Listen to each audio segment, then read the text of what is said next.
warahmatullahi wabarakatuh. Saya Alfariani Putri Gumilar dengan NIM 181240091 dari kelas PGMI 6B. Di sini saya akan mereview salah satu makanan khas Banten. Adapun makanan yang akan saya review adalah sate bandeng. Teman-teman, menurut sejarah, sate bandeng sudah ada semenjak masa Kesultanan Banten pada abad ke-16.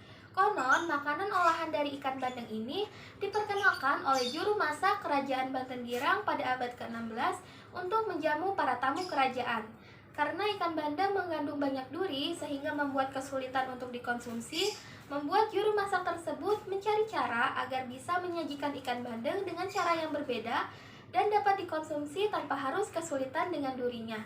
Sehingga ditemukanlah sate bandeng.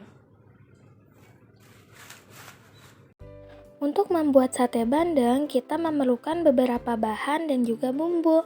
Bahan yang diperlukan yaitu ikan bandeng, kelapa parut yang disangrai, minyak sayur, telur, santan kental, air asam jawa, daun pisang, dan bambu.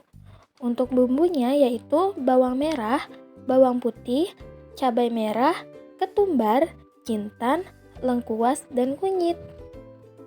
Cara membuat sate bandeng yaitu bersihkan ikan bandeng lalu patahkan tulang yang ada di bagian ekornya.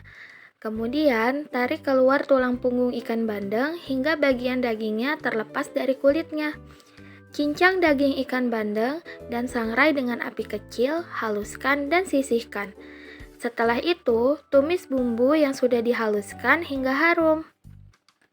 Setelah agak matang, masukkan daging ikan bandeng yang sudah disangrai ke dalam bumbu dan aduk hingga tercampur rata. Masukkan lagi kelapa sangrai, garam, gula pasir, dan air asam jawa. Aduk kembali hingga semua bahan tercampur bersama bumbu halus. Setelah matang, angkat dan sisihkan hingga uapnya hilang. Kemudian, ambil kulit ikan bandeng dan masukkan adonan daging ke dalam kulit hingga benar-benar menggembung seperti satu buah ikan bandeng utuh. Lalu, jepit kedua sisi berisi daging bandeng berbumbu dengan bilah bambu dan ikat agar adonan tidak keluar. Setelah itu, balur kembali dengan sisa adonan daging berbumbu di sekujur permukaan kulit hingga benar-benar tertutup sempurna. Setelahnya, bungkus dengan daun pisang dan ikat di sekelilingnya. Lalu, bakar adonan ikan bandeng yang sudah dibungkus daun pisang di atas bara api dengan nyala sedang sambil dibolak-balik agar tingkat kematangannya merata. Setelah matang, sate bandeng pun siap untuk dihidangkan. Baiklah teman-teman, itulah tadi penjelasan cara membuat sate bandeng. Selanjutnya, mari kita coba sate bandengnya.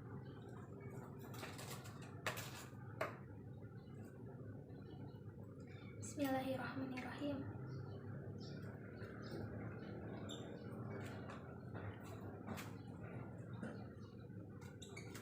Teman-teman, sate bandeng ini rasanya manis, gurih, enak, dan juga lembut karena sudah tidak mengandung duri. Jangan lupa mencobanya ya. Sekian review makanan khas Banten dari saya. Wassalamualaikum warahmatullahi wabarakatuh.